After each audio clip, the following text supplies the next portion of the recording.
பம்பர கண்ணாலே காதல் சங்கதி சொன்னாலே, தங்கச்சிலை போல் வந்து மனதை தவிக்க விட்டாளே. வந்து பார்க்கும்போது என்னமோ ஒரு ஏதோ ஒரு அதிசயத்தை பார்த்த மாதிரி. எம்ஜிஆர். ஆமா, 4 செக்யூரிட்டிங்கெல்லாம் நல்லா டால் இவர் ஒரு லிமிட்டட் ஹைட் தானே, இவர் நார்மல் ஹைட்டு. சுறுசுறுப்பு சின்ன பையன் கூட அவ்வளோ ஸ்பீடாக நடக்க மாட்டான். இதே தெய்வத்தை நான் 2 மாதத்துக்கு ஒரு வாட்டி போய் சும்மா தரிசனம். என்ன வேணுங்க, ஆப்ரேஷன் கூட எனக்கு பிளாங்க் செக் கொடுத்தாங்க சார். நான் இல்லைங்க உங்கள் ஆசீர்வாதம் ஆசீர்வாதம் இருக்கட்டீங்க, நீ முதல்ல இதை வாங்கிக்கணுன்னா அம்மாட்ட கேட்காம எப்படி வாங்குறது, அந்த திங்கிங் எனக்கு அப்படி போயிடுச்சு. சரி சரி மாமா கட்டாயம் நான் வாங்கிக்கிறேன் மாமா, நான் வந்து இது சரி எப்போ வேணாலும் வந்து என்ன கேளு. அதுதான் புன்மன செம்மல்னு சொல்கிறாங்க பார்த்தீங்களா, that is great. M for mighty, G for great, R for ruler of crores of hearts, கோடான கோடி இதயங்களின் அரசு. என்ன போய் சாப்பிட்டு போ, ஃபர்ஸ்ட் வார்த்தை அதான் சொல்லுவார், போய் சாப்பிடு அப்புறமா வந்து சொல்லுவார். பெரிய பெரிய மினிஸ்டர்ஸுங்க பேசிட்டு இருப்பாங்க, இது கூட போய் சாப்பிடுங்க. போய் சாப்பிட்டு வரதுக்குள்ள அதுக்கும் பேசி முடிச்சு அவர் போனோம்ல, ஒன்றும் இல்லை அப்புறமா வந்து பார் ஏதோ வேணும்னா வந்து கேளு அப்படின்னு. சந்திரபாபு வாய்ஸை நீங்க பாடி காமிச்ச உடனே எம்எஸ் விஸ்வநாதன் என்ன சொன்னார் கேட்டுட்டு? எப்படி பாடிக்கப்பா, வெரி குட் வெரி குட், நான் என்ன மூணு நிமிஷம் யாருடைய மகனே அவருடைய ஸ்டைலில்.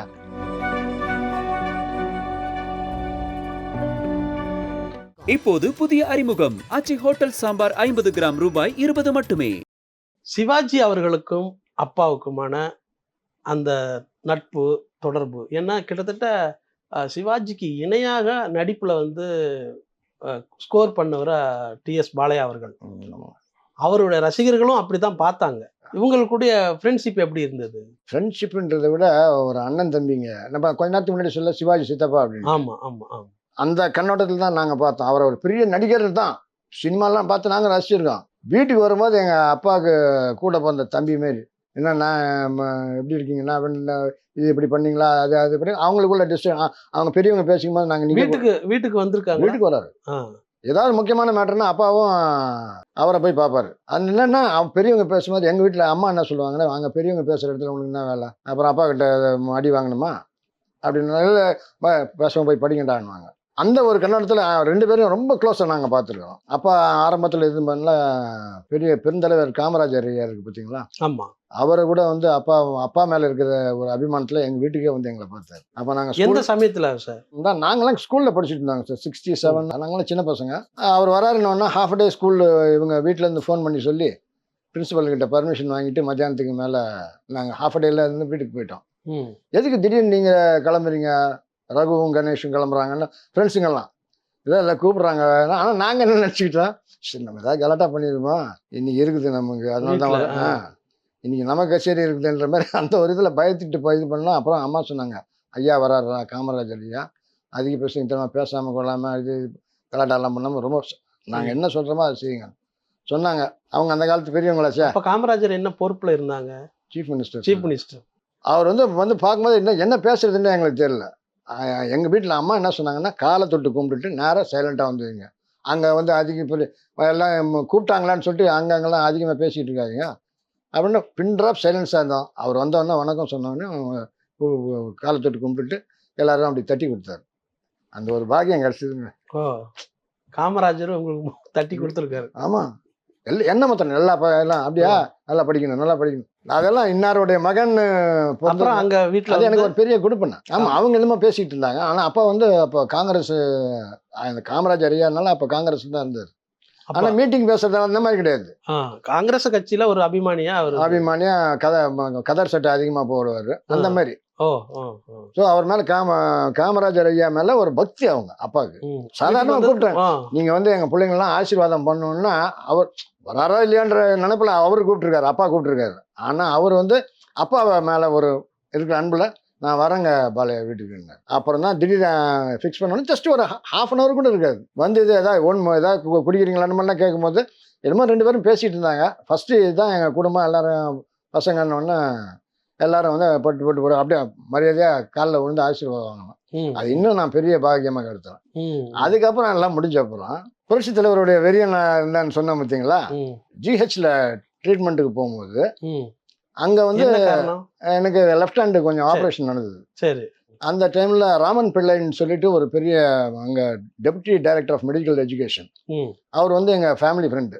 அவர் அங்கே கொஞ்சம் ஆப்ரேஷன் பண்ணால் கை பெட்டராக கொஞ்சம் இது பண்ணலாமே, அந்த சீஃப் டாக்டருக்கெல்லாம் அப்பாயின்மெண்ட்லாம் ஃபிக்ஸ் பண்ணி அவங்க சீஃப் டாக்டர் என்ன சொல்லிட்டாரு, நீங்கள் ஃபிசியோதெரப்பி பண்ணணும். அது வந்து ஒரு சில மந்த்ஸ் பண்ணிவிட்டு அப்புறம் நம்ம ஆப்ரேஷன் டேட் ஃபிக்ஸ் பண்ணிவிட்டு இது ஃபஸ்ட்டு ஃபிசியோதெரப்பி எக்ஸசைஸ், ஏன்னா அந்த உங்களுக்கு அந்த ஆக்ஷன்லாம் வந்து எக்ஸசைஸ் பண்ண இதெல்லாம் ரிலாக்ஸ் ஆகும் நர்வ்ஸ் எல்லாம். தம்பி நீ முதல்ல அது பண்ணுப்பா அப்படின்னு சொல்லிட்டு சீஃப் டாக்டர் சொன்னோன்னா ஃபிசியோதெரப்பி பண்ண ஆரம்பித்தேன். அந்த டைமில் அந்த ஃபிசியோதெரபிஸ்ட்டில் ஒரு சீஃப் இருப்பாங்க தெரியுமா அவங்களுக்கு, அவங்க வந்து கணேஷ் கம்மியர் அந்தம்மா வந்து இங்கிலீஷில் தான் பேசுவாங்க. You know Kannadasan, he is my guru madam, what you are talking அப்படின்னா, he is admitted in the hospital upstairs. அப்படியா இது பண்ண ஏன் தெரியுங்களா, அவருடைய சன் வந்து அண்ணாதுரை கண்ணதாசன் சொல்லிட்டு டைரக்டராக இருக்கார். அவருடைய டைரக்ஷன்லேயும் சீரியலில் 1-2 ஆக்ட் பண்ணால், ப்ளஸ் அவருடைய டப்பிங்ஸ் இதெல்லாம் அவர் நல்ல ரைட்டர். அவர் அதை வந்து அவங்க வந்தோன்னா ஆமாங்க போய் பார்க்கணுன்னா, நோ யுவர் பாலியாசன் you can go see him அப்படின்ட்டாங்க. அது விசிட்டிங் ஹவர்ஸ் கிடையாது. அப்போ காத்தால போனால் எக்ஸசைஸ்லாம் ஏர்லி மார்னிங் தான் பண்ணுவாங்க. அந்த டைமில் ஜஸ்ட் சி அவங்க அவர் ரெஸ்ட் எடுத்துருக்காரு, எந்திரிச்சு. உங்களுக்கு என்ன வயசு? 23, 22, 23 இருக்கும் அந்த டைமில். மேலே போய் பாருங்கன்னு அப்புறம் அவர் வந்து அப்புறம் அவங்க போய் பார்த்துட்டோன்னு சொன்னாங்கன்னா, அவர் ரெஸ்ட் எடுக்கிற டைமில் காத்தால வந்து விசிட்டிங் ஹவர்ஸே கிடையாது. சரின்னு போய் பார்த்துட்டோன்னா, வணக்கம் மாமான்னு, யார் இது அப்படின்னாரு. நான் தான் கணேஷ் மாமா, பாலையா நம்ம துரையோட, அதான் அவங்க சன் பேரையும் சொன்னேன், துரை கூட கிளாஸ்மேட்டு. வாயா என்ன இந்த பக்கம் அப்படின்னாரு. நீங்கள் எப்படி இருக்கீங்க மாமா? பரவாயில்லையா. சரி என்ன இந்த பக்கம் வந்துருக்காரு, இந்த மாதிரி ஃபிசியோதெரப்பி நாங்கள் ஆப்ரேஷனுக்குன்னு பேசிக்கிட்டே இருக்கிறோம். திடீர்னு செக்யூரிட்டிங்க வந்துட்டாங்க. சரிங்க வராங்க போல இருக்கு மாமான்னு சொல்லிட்டு நான் ஒதுங்கி நின்று இது பண்ணேன். சிஎம் உங்களை பார்க்க வராரு அப்படின்னு சொல்லிட்டாங்க. புரட்சி தலைவர் எம்ஜிஆர் கரெக்டாக அந்த டைமுக்கு வந்தார். என்னெல்லாம் செக்யூரிட்டியாக நீங்கள்லாம் அப்படி போய் நில்லுங்கன்ட்டாங்க. வந்து பார்க்கும்போது என்னமோ ஒரு எதையோ ஒரு அதிசயத்தை பார்த்த மாதிரி எம்ஜிஆர். ஆமாம், 4 செக்யூரிட்டிங்கெலாம் டால். இவர் ஒரு லிமிட்டட் ஹைட் தானே, இவர் நார்மல் ஹைட்டு. சுறுசுறுப்பாக, சின்ன பையன் கூட அவ்வளோ ஸ்பீடாக ஆக மாட்டான். அவ்வளோ சுறுசுறுப்பாக வந்து என்ன எப்படி இருக்கு எல்லாம் இது பண்ணியிருக்கோம் சொல்ல உங்களுக்கு தான் தெரியுமா, அப்படியே டக்குன்னு கேட்டு அப்புறம் உள்ளே வந்து போய் பார்க்கும்போது நாங்கள் வெளியே நின்றுட்டோம். நான் என்ன சொன்னேன், சரி நான் போகலான்னு சொல்லிட்டு, அவங்க தான் உள்ளே இருக்கிறாங்க, நம்ம போகலான்னு. அந்த போலீஸு பின்னாடி நில்லுங்க, அவர் போயிட்டு லிஃப்ட்டில் இறங்கிட்டு அப்புறம் நீங்கள் போங்கன்னு சொல்லிட்டார். ஐயோ இவரை வந்து பார்த்துட்டு சரியாக பார்க்க முடியலையானா அந்த ஒரு ஏக்கம் எனக்கு. இவரை பார்த்தோன்னா ஒரு ஆர்வம், எம்ஜிஆர் பார்க்க முடியாது. ஆமாம் முதல்ல அப்புறமா பார்த்துக்கலான்னு சொல்லிட்டு வந்து நான் போக பண்ண கூட என்னை விடலை, வந்து இருக்க வச்சுட்டாங்க. அப்புறம் அவர் வெளியே வந்தார், ரூம் விட்டு வெளியே வந்து லிஃப்ட்டுக்கிட்ட போயிட்டு இருக்காரு. போலீஸும் பின்னாடியே போவாங்கல்ல, நானும் பின்னாடியே போய் அவர் போயிட்டு அப்புறம் லிஃப்ட்டில் இறங்கி போயிட்டு அப்புறம் நம்ம பார்க்கலாம் அப்படின்னு சொல்லிட்டு நானும் அப்படியே ஒரு ஓரமாக நடந்து வந்தேன். நான் டக்குன்னு அவர் அங்கே லிஃப்ட்டுக்கு முன்னாடியே நின்றுட்டார் தலைவர். வந்து பார்த்துட்டு என்ன எப்படி ட்ரீட்மெண்ட்லாம் எப்படி இருக்கு என்ன எப்படி இது பண்ணும்போது அவங்க பேசிக்கிட்டே இருக்கும்போது ஒரு சின்ன கேப்பு கிடச்சிது. அவங்க ரொம்ப நேரம் பேசுவாங்க, எனக்கு அதை பற்றி யோசிக்கல நாங்கள். சரி இப்போ பெரியவங்க பேசுகிற இடத்துல நம்ம எதுக்கு இப்படி ஓரமாக போகாமல் அப்படி பேசிட்டு இருந்தவர் இப்படி பார்த்தாரு. நான் போகிறத எப்படி இருக்கு, ஆட்டோமேட்டிக்காக கை போயிடுச்சு. வணக்கமாவா நீ வந்து அப்படின்னாரு. என்ன நம்ம பாலையா இன்னும் இங்கே நான் அப்புறம் இந்த மாதிரி ஆப்ரேஷன் பண்ண போகிறாங்க. யார் டாக்டர்? டிகேஎஸ்னா டிகே சுப்பிரமணியம், இது சண்முக சுந்தரமன். அப்படியா, இவன் பாலையா மகன், இவனுக்கு ட்ரீட்மெண்ட்டும் நல்லா எந்த வித கம்ப்ளைண்ட் இல்லாமல் நல்லா பாருங்க. எனக்கு அப்படியே ஷாக் ஆகி நின்றுட்டேன். நீ வந்து என்ன அங்கே பாரு, வீட்டுக்கு வந்து பாரு. அன்னைக்கு போக ஆரம்பிச்சவன் வேலை இருக்குதோ இல்லையோ, நம்ம நேர்களுக்காக சொல்கிறேன், இதே தெய்வத்தை நான் 2 மாதத்துக்கு ஒரு வாட்டி போய் சும்மா தரிசனம். என்ன வேணுங்க, ஆப்ரேஷனுக்கு கூட எனக்கு பிளாங்க் செக் கொடுத்தாங்க சார். நான் இல்லைங்க உங்கள் ஆசீர்வாதம் ஆசீர்வாதம் இருக்கட்டீங்க, நீ முதல்ல இதை வாங்கிக்கணுன்னா அம்மாட்ட கேட்காம எப்படி வாங்குறது, அந்த திங்கிங் எனக்கு அப்படி போயிடுச்சு. சரி மாமா கட்டாயம் நான் வாங்கிக்கிறேன் மாமா, நான் வந்து இது பண்ணேன். சரி எப்போ வேணாலும் வந்து என்ன கேளு. அதுதான் புண்மன செம்மல்னு சொல்கிறாங்க பார்த்தீங்களா, that is great.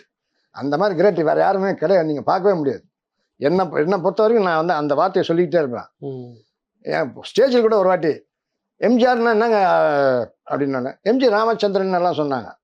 M for mighty, G for great, R for ruler of crores of hearts, கோடான கோடி இதயங்களின் அரசு ஆண்ட ஒரு அந்த மாதிரி ruler of crores of hearts அப்படின்னு சொன்ன உடனே எல்லாரும் அப்ளாஸ் பயங்கரமாக. இது வரைக்கும் யாரும் இந்த மாதிரி இப்போ புரட்சி தலைவர் இதுவும் அர்த்தம் சொல்லல. சொல்லலைன்னொன்னே எனக்கு அது ஒரு பெருமை. சரி நம்ம வாயில வந்து சொல்லிட்டோம், அது வந்து இவ்வளோ சீக்கிரமா இவ்வளோ பிரமாதமாக ரீச் ஆகுமே. அன்னிலேருந்து யாருக்காவது தெரியாதவங்களுக்கு நான் இந்த இதை மைக்கில் சொல்லுவேன். ஸோ அப்போ அந்த ஹாஸ்பிட்டலில் அவர் எம்ஜிஆர் கிளம்பிட்டாரு. நீங்கள் மறுபடியும் போய் கண்ணதாசனை சந்திச்சிங்களா? இல்லை, அதுக்கப்புறம் எங்களை பார்க்க விடல. அவர் அமெரிக்காவுக்கு கூப்பிட்டு போயிட்டாங்க. அமெரிக்காவுக்கு ட்ரீட்மெண்ட்டுக்காங்க. அங்கே தானே அவர். ஆமாம் ஆமாம் ஆமாம். முதல்ல எனக்கு எங்கள் சீஃப் மினிஸ்டருக்கு மேலே நிற்கவா, அங்கே யாரும் இது பண்ணக்கூடாது. நான் வந்து நினச்சேன், ஒருவேளை ஈவினிங் எக்ஸசைஸுக்கு டைம் இருந்ததுன்னு வச்சுங்க, எனக்கு இந்த பாக்கியம் கிடச்சிருக்காது. நான் அங்கே போக ஆரம்பித்து அடிக்கடி 2 மாதத்துக்கு ஒரு வாட்டி, இல்லை போய் சாப்பிட்டு போ, ஃபஸ்ட்டு வார்த்தை அதுதான் சொல்லுவார். போய் சாப்பிடு, அப்புறமா வந்து சொல்லுவார். பெரிய பெரிய மினிஸ்டர்ஸுங்க பேசிகிட்டு இருப்பாங்க இவர் கூட, போய் சாப்பிடுங்க. போய் சாப்பிட்டு வரதுக்குள்ள அதுக்கும் பேசி முடிச்சு அவர் போகணும்ல. ஒன்றும் இல்லை, அப்புறமா வந்து பார், ஏதோ போகணுன்னா வந்து கேளு அப்படின்னாரு. இது வரைக்கும் யாருமே எந்த ஒரு அரசியல் தலைவரும் அந்த மாதிரி சொன்னதில்லை. நானும் போய் அந்த மாதிரி மற்றவங்க வீட்டில் இப்பவும் போய் நின்னது கிடையாது. The only one place Ramavaram தோட்டம் புரட்சி தலைவர் எம்ஜிஆர் வீட்டுக்கு வந்திருக்காங்களா எம்ஜிஆர் அவர்கள்? வீட்டுக்கு அவ்வளவு ஜாஸ்தி. அப்பாவுக்கு அந்த அப்பாவை சந்திச்சு சினிமா இல்லாம முதலமைச்சர் நிறைய முதலமைச்சராக இல்லைங்க அந்த டைம்ல வந்து அப்பா வந்து 72ல இறந்தாச்சுங்களா. 1972ல இறந்தாரு. ஆனால் எனக்கெல்லாம் வந்து அந்த பேருக்காக எனக்கு ஆப்ரேஷன் டைம்லாம் ரெக்கமெண்ட் பண்ணி என்ன வேணுமோ வந்து இது மாதிரி நல்லா ஒரு ட்ரீட்மெண்ட் கொடுத்தாரு.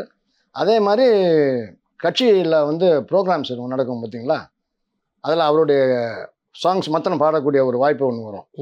அந்த ஒரு கச்சேரிகள் நிறைய கொடுத்தாங்க. அதுக்கப்புறம் இந்த அம்மா கூட கொடுத்தாங்க, புரட்சி தலைவர் அம்மா. அவங்களும் வந்து நான் எம்ஜிஆர் பாட்டு, தலைவர் பாட்டு நல்லா பாடுன்னு சொல்லிட்டு ஒரு 2 ஹவர் வந்து என்டர்டெயின்மெண்ட் இது பண்ணுவாங்க. உங்களுடைய இந்த திரை மேடை வாழ்க்கை வந்து எங்கேருந்து ஆரம்பிக்குது சொல்லுங்க. எனக்கு ஃபஸ்ட்டு வந்து நான் மேடைக்கு போய் வருவேன்னு எதிர்பார்க்கல. சும்மா அப்படியே பாடிக்கிட்டு இது பண்ணி அந்த ஐடியா வந்து எனக்கு வரல. அப்போ சாய்பாபா சொல்கிறேன், அவர் ஸ்டேஜில் பாடிக்கிட்டு இருக்காரு, நம்ம வந்து ஏதாவது பாட்டுக்கிட்டு கற்றுக்கலாம். ஆனால் நடிப்பு மேலே எனக்கு அவ்வளோ இன்ட்ரெஸ்ட் இல்லாமல் போச்சு. அப்போ ஒருவேளை டைரக்டர்ஸுங்கெல்லாம் என்கரேஜ் பண்ணியிருந்தாங்கன்னா வந்திருக்கும். அப்போ கூட 1-2 படம் ஆக்ட் பண்ணேன் நான். அது வந்து அவ்வளோ பெருசாக வரல. கான்சன்ட்ரேஷன் வந்து எனக்கு சிங்கிங்கில் போயிடுச்சு. பாடலில் போய் மலேசியா, சிங்கப்பூர், துபாய் இதெல்லாம் போய் ப்ரோக்ராம். பின்னணி பாடல்களில் என்னென்ன பாடல்கள் பாடிருக்கீங்க? சினிமாவில் என்னென்ன பாட்டு? தேவானன்னா சங்கர் கணேசன் கோரஸில் இது பண்ணாங்க. கொஞ்ச நாள் ஆகட்டும், அப்புறம் அப்படி நீ வந்து ஏதாவது சாங் பாடலாம் அப்படின்னு சொல்லிட்டு இது பண்ணி சொன்னாங்க. நான் அதுக்கான ப்ரிப்பரேஷன்லாம் பண்ணிகிட்டு இருந்தேன். நாங்கள் சொல்கிறோம் அப்படின்னும் போது நம்ம போய் தொந்தரவு பண்ணக்கூடாதுன்னு சொல்லிட்டு நான் பாட்டுக்கு சேர்ந்துட்டு இருப்பேன். ஆனால் அப்பப்போ போய் எங்கேயாவது பார்த்தா விஷ் பண்ணிவிட்டு கொஞ்சம் ஞாபகம் எனக்கு ஒரு சாங் கொடுங்க. ராஜா அண்ணங்கிட்ட கூட கேட்டிருக்கேன், அவர் வீட்டுக்கே போய் கேட்டிருக்கேன். ஒருத்தரை பாடகர் ஆக்கணும், சுமாராக தான் பாடுறாரு அவர், நல்ல பாடகர் ஆக்கணும் அப்படின்ற இன்ட்ரெஸ்ட் வந்து மியூசிக் டைரக்டருக்கு இருந்தால்தான் என்கரேஜ் பண்ணி அவங்க நல்ல பாடகராக வர முடியும். தப்பாகவே பாடினான்னு ஒரு குரு வந்து கற்றுக் கொடுக்குறாரு, தப்பாக பாடிட்டான்னு வச்சுங்களா, இது இப்படி பாடக்கூடாது, அப்படி பாடணும், பாடு சொல்லி கொடுக்குறது யாரு? Music director. அதே மாதிரி மியூசிக் டைரக்டர் தான் சொல்லி தரணும். அவங்க மனசு வச்சு என்கரேஜ் பண்ணாங்கன்னா டெஃபினட்டாக வாய்ப்புகள் நானும் தேடிக்கிட்டு தான் இருந்தேன். ஆனால் எங்கள் ஃபாதர் என்ன சொல்லி கொடுத்தாரு, நீ போய் வாய்ப்பு தேடு, சும்மா போய் தொந்தரவு பண்ணிக்கிட்டாங்க இன்றைக்கி. அதை ஒரு வாட்டி 3 வாட்டி போய்ப்பார், அப்புறம் ஒர்க்கு வர்றது இறைவன் செய்ய. இப்போ எம்எஸ்சி அவர்களுக்கு நீங்கள் குருன்னு சொல்கிறீங்களா, அவருடைய அவருக்குமான அந்த நட்பு எங்கே போய் பார்ப்பீங்க, எப்படி அவர்? அதாவது எங்கள் அண்ணன் வந்து சினிமாவில் கம்போசிங் போகும்போது கிட்டார் வந்து எங்கள் அண்ணன் தான் வாசிப்பார். அந்த கம்போசிங்லேயும் சரி ரெக்கார்டிங்லேயும் சரி. கம்போசிங் போகும்போது ரிதம் வந்து அவர் டியூன் போடுறாங்க பார்த்தீங்களா, ஆமாம், மியூசிக் டைரக்டர் கலைஞர், அப்போ இது பண்ணி வாசிட்டு இருப்பார். சரி நம்மளும் போய் அப்போத்துலேருந்து வந்து நான் எம்எஸ்சி அண்ணனா அப்படிங்கிற ரெக்கார்டிங்கில் போய் வேடிக்கை பார்ப்பேன். அப்புறம் ஒரு வாட்டி நான் வீட்டுக்கே போய் அண்ணா நான் ஸ்டேஜில் கச்சேரிலாம் பாடுறேன், நான் கேள்விப்பட்டேன், என்ன விஷயம்? இல்லை நீங்கள் உங்கள் கச்சேரிலையும் பாடணும். அப்படியே என்ன வாய்ஸ் பாடுறீங்க? இல்லை டிஎம்எஸ் வாய்ஸ் இல்லைங்க. நீயும் டிஎம்எஸ்ஸா அப்படின்னாரு. இல்லை அது மட்டும் நல்ல அண்ணா, நாங்கள் கொஞ்சம் வெரைட்டி ஆஃப் வாய்ஸஸ் பாடுறோம். யார் வாய்ஸ் பாடணும்? சந்திரபாபு வாய்ஸ் பாடணும். சரிப்பா எங்கள் அவன் ரிகர்சல் நடக்கும்போது அங்கே இது பாடுறேன்னா பாடி காட்டினேன். நான் ஃபஸ்ட்டு அவரது வந்து இன்ட்ரெஸ்ட்டாக எடுத்து நான் அவர் வாய்ஸில் பாடணும்னு நினச்சது குமாரராஜான்னு ஒரு படம் வந்தது. ஒன்றுமே புரியல உலகத்தில். அது சேட் சாங்குன்றதுனால அதுக்கு மேலே அவ்வளோ கான்சென்ட்ரேட் பண்ணல. இன்னொரு சாங், ஃபர்ஸ்ட் சாங் ஒன்று இருக்கும், உங்களுக்கு சத்தியமாக மக்களுக்கெல்லாம் தெரியாமல் இருக்கவே இருக்காது. பம்பர கண்ணாலே காதல் சங்கதி சொன்னாலே, தங்கச்சிலை போல் வந்து மனதை தவிக்க விட்டாளே. ஹே பம்பர கண்ணாலே காதல் சங்கதி சொன்னாலே, தங்க சீலை போல் வந்து மனதை தவிக்க விட்டாளே. இதை வந்து அது கொஞ்சம் மைக்கில் அவுட்புட்டில் இன்னும் கொஞ்சம் இன்னும் போல்டாக வரும். சேலமில் எக்ஸிபிஷனில் நான் ஃபஸ்ட்டு சேலஞ்சு பண்ணி மிமிக்ரி பண்ண போய் எனக்கு மனசு இல்லாமல் நான் இந்த பாட்டு பாடுறேன், உங்களுக்கு அது திருப்தி இல்லைன்னா நான் இனிமேல் பாடவே இல்லைன்னு சொல்லிட்டு என் ஃப்ரெண்டு சந்திரன் ஒருத்தர், நான் சபேஷ் எல்லாம் ஒன்றா தான் அங்கே தான் இருந்தோம் அவர் ஆர்கெஸ்ட்ராவில், வி சந்திரன் அப்படின்னு சொல்லிட்டு. என்ன கணேஷ் இவ்வளோ சேலஞ்சு பண்ணி சொன்னாப்புல, யோ இடக்கு முடக்கமாக பாடிதாப்பா, அப்புறம் வந்து எங்கள் பேரும் சேர்த்து கேடும், வாசிக்கிறவங்க பேர் ரொம்ப பயமுறுத்தி விட்டாங்க. 2ல் 1 எனக்கு நான் ஒரு சின்ன வரியை ஃபாலோ பண்ணுவேன் புரட்சி தலைவர் சாங்கில், இருக்கின்ற வரையில் வாழ்ந்து விடு, 2ல் 1 பார்த்து விடு, என்னதான் நடக்கும் நடக்கட்டுங்க, துணிஞ்சு இறங்கலாம். ஆண்டவன் புண்ணியத்தில் வாய்ஸ் பர்ஃபெக்ஷன் நல்லா இருந்துன்னு சொல்லிட்டு பப்ளிக் கிளாப் பண்ண ஆரம்பித்தோன்னா 2 சாங் ப்ரிப்பேர் பண்ணி வச்சுக்கோ, ஃபர்ஸ்ட் ஹாஃபில் 1, செகண்ட் ஹாஃபில் 1 அப்படின்னு சொல்லிட்டு பம்பர கண்ணாலே 1, அப்புறம் பிறந்தாலும் மாம்பிள்ளை எல்லாம் அந்த சாங் வந்து 2 பாட்டாக வந்து அப்புறம் அப்படியே டெவலப் ஆகி 83ல் வந்து 82ல் நான் என்னோட சொந்த ட்ரூப் ஆரம்பித்தேன். அதுதான் சபேஷ் வந்து ஹெல்ப் பண்ணார் எனக்கு வாசி. சந்திரபாபு வாய்ஸை நீங்கள் பாடி காமிச்ச உடனே எம்எஸ் விஸ்வநாதன் என்ன சொன்னார் கேட்டுட்டு? அப்படியே பாடிச்சப்பா, வெரி குட் வெரி குட், நான் என்ன நினச்சேன், யாருடைய மகனே அவருடைய ஸ்டைலில் அவருக்கு கூட அப்புறம் வந்து என்ன பண்ணேன்னா இன்னொரு ப்ரோக்ராமில் இப்போ ரிகர்சல்லாம் நடுவில் போனார், வெளியே போயிட்டு வரேன்னு சொல்லிட்டு போனார். டிஎம்எஸ் ஐயாவும் அண்ணன் நாங்களாம் உட்காந்து இது பண்ணிட்டு இருக்கும்போது அந்த நாள் ஞாபகம் இருக்குது பார்த்தீங்களா, அந்த நாள் ஞாபகம் அது வந்து இது பண்ணிட்டு இருக்கும்போது நடுவில் ஒரு வாய்ஸ் வருது, யார் போடலான்னு இங்கே அப்போ அண்ணன் வந்து வெளியே போயிருந்தார் எம்எஸ்சி அண்ணன். நான் டிஎம்எஸ் அண்ணன்கிட்ட வந்து மைக் ஆன் பண்ணி என் வாய்ஸ் கேளுங்கண்ணா, பொருத்தமாக இருந்தால் இது பண்ணிக்கலாம். நீ ஆமாம் நீ மிமிக்ரிலாம் பண்ணுவார்ல, இது அந்த சொல்லலாம் இந்த ரிதம் கொடுத்தாங்க, வரும் பார்த்தீங்களா, பாடம் படிப்பு ஆட்டம் பாட்டம் இதை தவிர வேறு எதை கண்டோம், புத்தகம் பையிலே புத்தியோ பாட்டிலே, பள்ளியை பார்த்ததும் ஒதுங்குவோம் மழையிலே, நித்தமும் அப்படி வரான். அப்புறம் அவனவன் நெஞ்சிலே 1000 ஆசைகள், அழுவதும் சிரிப்பதும் ஆசையின் விளைவுகள், பெரியவன் சிறியவன் அண்ணா நீயா பேசுற அப்படின்ட்டு அண்ணா எம்எஸ்சி அண்ணா பிரேக் முடிஞ்சு வரும்போது, பிசு பாலையா அண்ணா மகன் அப்படியே பேசுறான், மைக் ஆன் பண்ணி சொல்லி திருப்பி அவருக்கு எம்எஸ்சி அண்ணாங்கிட்ட அதை இனிமேல் அந்த பாட்டு வரும்போது என்ன தான் கச்சேரிங்களில் ஒரு சில கச்சேரிகள் நான் வந்து வாய்ஸ் கொடுத்தேன். அதுவும் அவ்வளோ பெரிய லெஜண்ட் கூட நான் பக்கத்தில் நின்று பாடுறதுக்கு எனக்கு ஒரு பெரிய குடும்பம். எனக்கு என்னென்ன அந்த மாதிரிலாம் பேசுங்கன்னு சொல்லிட்டேன். நான் எம்எஸ்சி அண்ணன் பர்த்டேக்கு பூஜை பண்ணாங்க இதில் ஐயப்பன் கோயிலில், நாங்கள்லாம் போய் பூஜைலாம் அட்டன் பண்ண, அவர் அந்த சாமியெல்லாம் கும்பிட்டு மத்தியானம் சாப்பிட்டு கீழே வந்துட்டு இருக்கும்போது, அண்ணா போயிட்டு வரேண்ணா அப்படின்னு சொல்லிட்டு இது பண்ணேன். யார் டிஎம்எஸ் அண்ணாங்கிட்ட அவர்கிட்ட சொல்லிட்டேன். திருப்பி இவர்கிட்ட அண்ணா நான் வரேன், நான் அப்பப்போ வந்து மேனேஜர் இது மறந்தான கூட நீ வந்து ரிமைண்ட் பண்ண, கச்சேரியில் மொத்தம் நீ கண்டிப்பாக வரணும், நீ வந்து கலந்துக்கிறேன்னா அப்படின்னு சொல்லிட்டு, உன் வேல்யூ உனக்கே தெரியாதியா இன்னொரு வார்த்தை சொன்னார் பாருங்க. எனக்கு இல்லை, எனக்கு அதுக்கு என்ன பதில் சொல்கிறது, எல்லாம் உங்கள் ஆசீர்வாதம் அப்படின்னு சொல்லிட்டு காலை தொட்டு கும்பிட்டு வான்னு சொல்லிட்டு, அப்புறம் நான் எப்பாவது ரேராக அவர் வீட்டுக்கு போய் அந்த சைடு மயிலாப்பூர் போனேன்னா அவர்கிட்ட போய் ஒரு 2 வார்த்தை பேசிட்டு தான் வருவேன். அவர் மகன் இவர் செல்வகுமார், பாலராஜ் எல்லாம் நல்லாவே தெரியும். நான் முதல்ல ஃபஸ்ட்டு வந்து ப்ராக்டிஸ் பண்ண பாட்டு ரேடியோவில் கேட்டேன், அப்புறம் படத்துலையும் பார்த்தேன். பாகப்பிரிவினை ஒரு படத்தில் ஃபஸ்ட்டு ஒரு பிள்ளையார் காட்டுவாங்க தெரியுமா, எனக்கும் அதே இப்போ அதை தான் அந்த பாட்டு தான் பிள்ளையார் சொல்லியே அமைஞ்சுது. அப்போ நான் சின்ன பையன், ஆனைமுகனே ஆதி முதலானவனே பானை வயிற்றோனே பக்தர்களை காப்பவனே மூலப்பொருளே மூத்தவனே கணேசா கணேசா இந்த ஏழை முகம் பாருமையா, அந்த இது வந்து படம் அந்த ஃபஸ்ட்டு அந்த படத்தில் பார்க்கும்போது அந்த விநாயகரை படம் அது அப்படியே மைண்டில் ஸ்ட்ரைக் ஆச்சு. ஸோ அந்த வேர்ட்ஸ் அந்த டியூனை வந்து எனக்கு மனசில் நின்றுடுச்சு. அதை வச்சு ஆரம்பித்தேன். அப்புறம் ஸ்டேஜில் நான் பாடின டிஎம்எஸ் ஐயா பாட்டு என்னன்னா, என்னை தெரியுமா என்னை தெரியுமா நான் சிரித்து பழகி கருத்தை கவரும் ரசிகன், என்னை தெரியுமா உங்கள் கவலை மறக்க கவிதை பாடும் கவிஞன் என்னை தெரியுமா? ஆஹா ரசிகன், ஆஹா ரசிகன், நல்ல ரசிகன், நல்ல ரசிகன், உங்கள் ரசிகன், உங்கள் ரசிகன். இதான் ஃபஸ்ட்டு. இந்த பாட்டில் கொஞ்சம் ஏதாவது வெரைட்டி பண்ணணுமே. அப்புறம் நான் நிறைய இவங்க வாய்ஸ் எல்லாம் பாடிக்கிட்டு இருந்தேன். இந்த பாட்டில் ஏதாவது ஒரு வெளிநாடு போகும்போது ஜிக்கி ஏமராஜா ஜிக்கி இருக்காங்களா, அந்த ஜிக்கி அக்கா நாங்கள்லாம் மலேசியா போயிருந்தோம். ஃபஸ்ட்டு எங்கள் அண்ணன் கூட போயிருந்தேன். ரெண்டாவது வாட்டி மலேசியா சிங்கப்பூர் இந்த அம்மா இவங்க ஜிக்கி அக்கா கூட போனேன். அப்போ இந்த இடத்துல என்ன பண்ணலாம், கொஞ்சம் வித்தியாசமாக பண்ணணுமா, எல்லோரும் பண்ணாத மாதிரி வித்தியாசம் பண்ணணும். ரெண்டாவது சரணம் வரும் பார்த்தீங்களா, ஒரு சிலையை கண்டேனே அது சிரிக்க கண்டேனே, இந்த அழகு என்ன அழகு என்று மயங்கி நின்றேனே, அப்படி வரும். நான் சொந்தமாக போட்டு பார்க்கலாம்னு சொல்லி என்ன ஒரு எக்ஸாம்பிள்.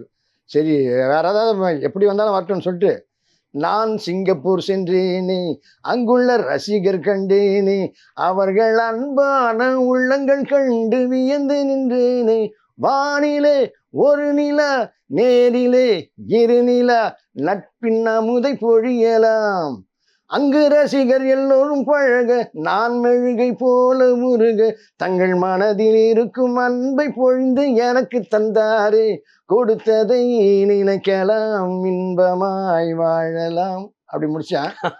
அது ஒன்ஸ் மோர்ட்டாங்க. செமையா இருந்துச்சு. அப்படிங்களா? நன்றி. நல்லா இருந்துச்சு அது. அப்புறம் பால்வண்ண சாங்ஸு ஒரே இதில் வந்தால் நமக்கு அதுதான் ரப்பர் ஸ்டாம்ப் மாதிரி குத்திடுவாங்கன்னு சொல்லிட்டு வெரைட்டி ஆஃப் வாய்ஸஸ் பாட ஆரம்பிச்சேன்.